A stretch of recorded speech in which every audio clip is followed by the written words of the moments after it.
All right, so this customer broke down on the highway.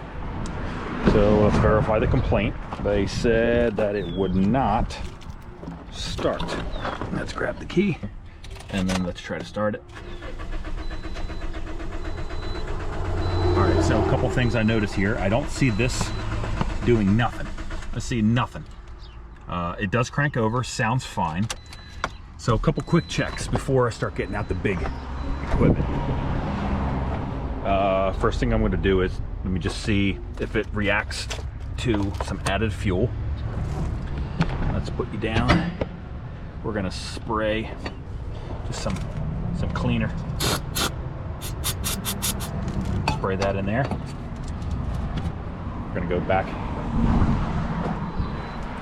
give it a little gulp of air.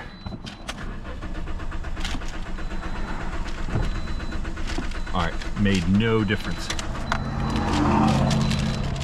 So that somewhat eliminates a fuel supply issue.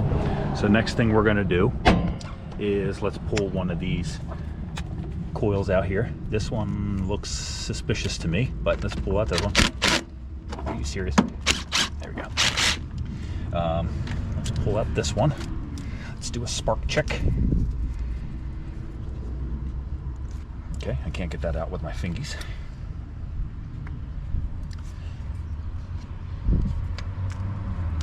All we're doing is a very quick preliminary check to see, oh, what do you got here? What's this? What's all that rust? All right, well, that doesn't matter. Let's plug this in there. I don't know what's this? I don't even know. Got stuff all over. We're gonna hook that to there. We're gonna hook this to right here. Okay, I'm trying to do this quick and easy. All right, you guys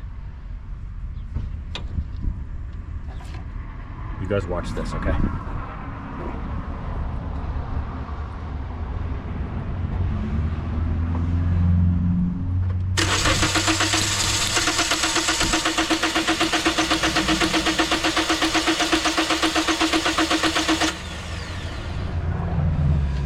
Okay, that I had spark. I could hear it. So that's good. That's good. All right, unfortunately, I might need to get some more equipment out here. Okay, bear with me. All right, so I ended up just pushing the car in, be closer to my tools. All right, so you guys watch this now. So I ended up, we checked spark, that was good. So now we're gonna look at the Noid light right here. This is the computer's control of the fuel injector. Let's crank this over.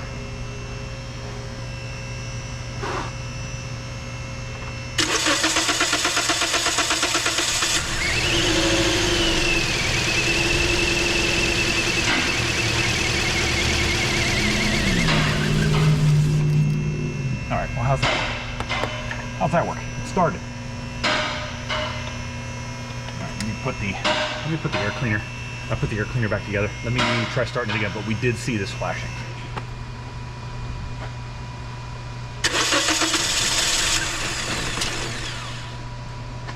Okay. Plan of attack is looking at the fuel supply system. Does not sound like a mechanical issue to me. So let me see what's involved in the fuel system. All right, so there's a fuel supply line there. Let me, I'm going to do a fuel pressure check. This back down, way back down here is the fuel supply line, right down here. I just dropped my light. Let me get a fuel gauge set up, and we gotta go a little deeper.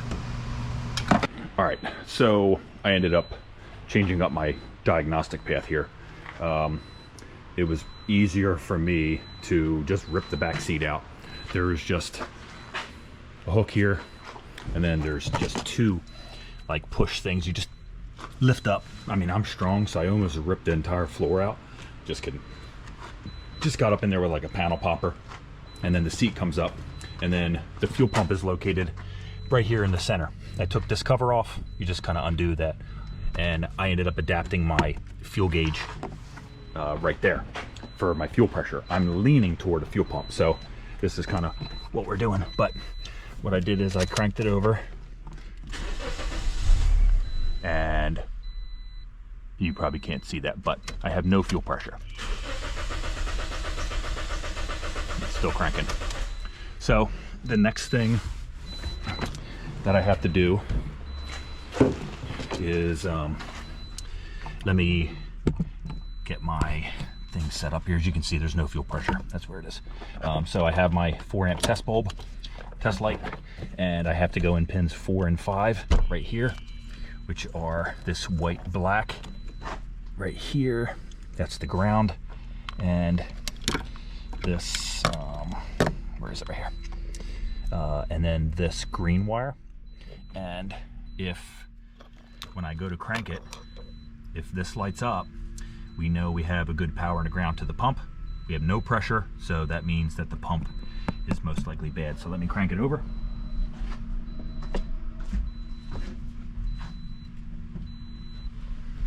All right, I'm cranking.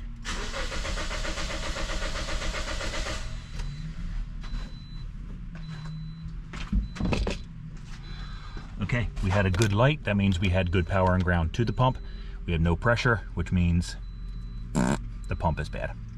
All right, let's work up an estimate for the customer and see if he wants to proceed with the fuel pump. We are back. We got the approval on the fuel pump. I'm going to clean the top of the tank off. I'm going to show you the tool to remove this. We're going to get the fuel pump changed out, and let's get this thing back on the road.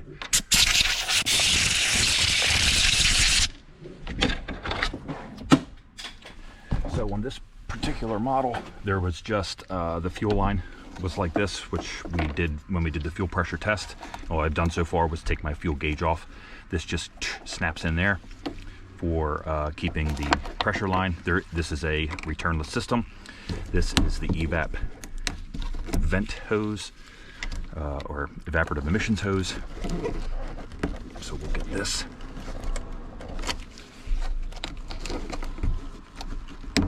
Pulled out of there.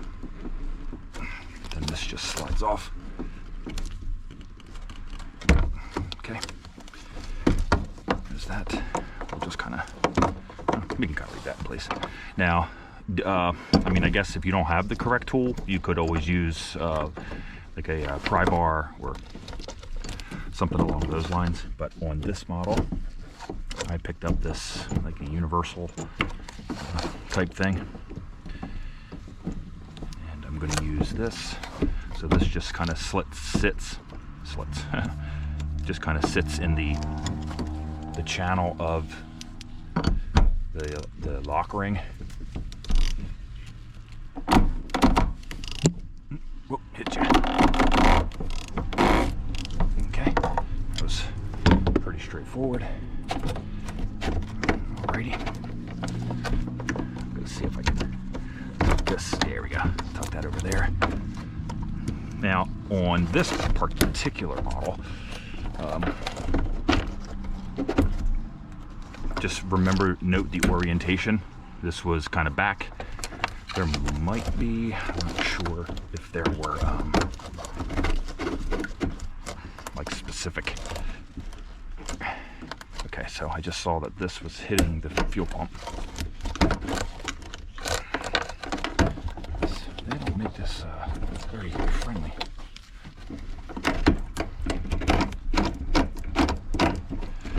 Now, just be careful.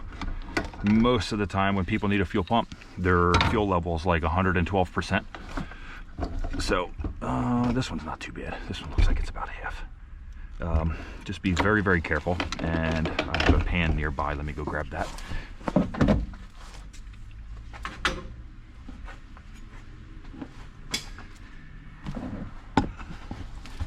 So I have a pan very close by. kind of awkward because it's like you got to lean in at the same time.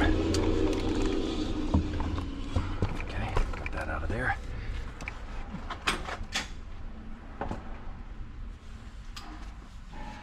All right, so it does appear that there is like a locator tab on this one. Let's get this ring out of here. I have a new fuel pump O-ring. Okay, let's wipe all this fuel. It doesn't get all stanky while you're cleaning everything up, making it all nice and beautiful. I looked inside the tank. There is no chunks, there's no big pieces, no leftover fuel pump residue. Then what we'll do, just for ease of installation, I like to I'll coat these with just like a skim coat of Vaseline, just to kind of hold it in place. It's just something that I grown accustomed to doing, not required. I'll put the fuel pump gasket in place. Okay, we got the new fuel pump. We gave the customer the option on a fuel pump, and this one ends up being a Carter fuel pump. It's a little bit older Corolla, so the customer was like, you know what, let's go with the cheaper alternative. But here it is, it lines up. This is that tab I was telling you about right here that goes into that slot to kind of locate it. I need to cut the zip tie off of the level sensor.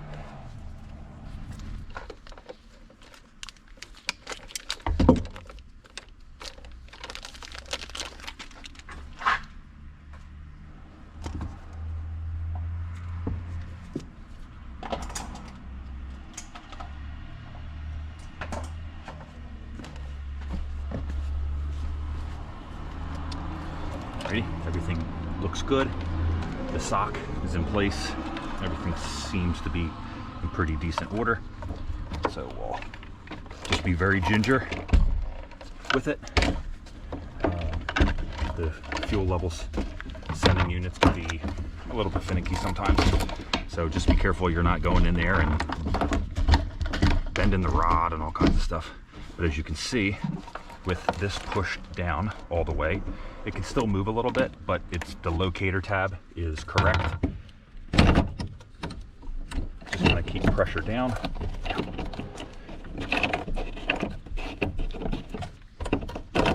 Sometimes these go on.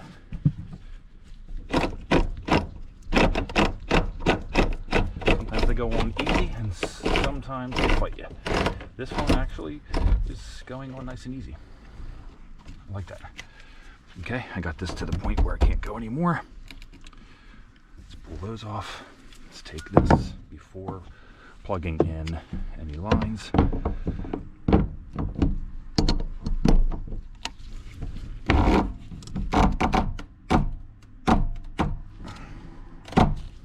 Okay, I'm happy with that. Let's get some of that.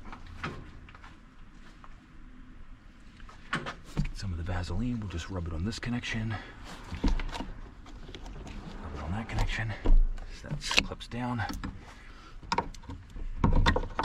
Some of you probably want to see the fuel pressure, but I'm going to just make sure, I guess I'll just confirm that it starts, and that'll be confirmation that the fuel pressure is correct. I don't actually know what the spec is, I just knew that I didn't have any.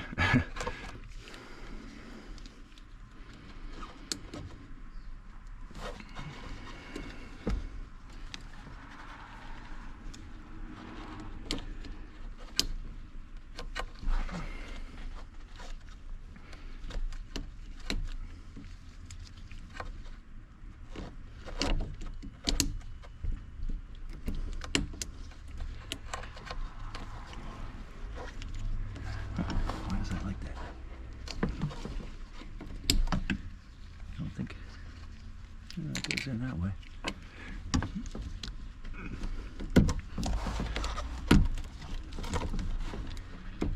There's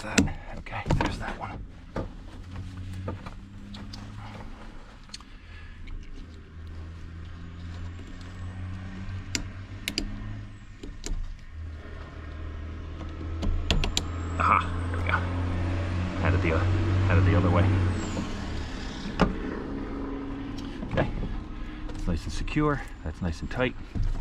Let's get the wiring harness. Now, this obviously goes through this plate, but just for testing purposes, I am just going to, just kind of, actually this wiring harness is going to go to the side, just for the sake of starting and verification. I'm just going to plug that in, and you stay here, listen to this. I'm going to make sure it starts up.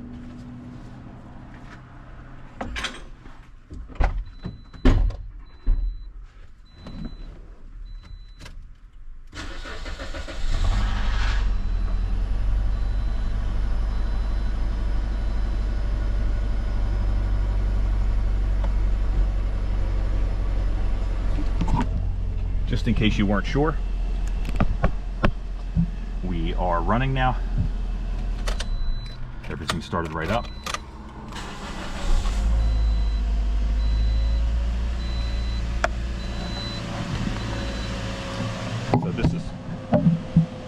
So this is basically what you have to do.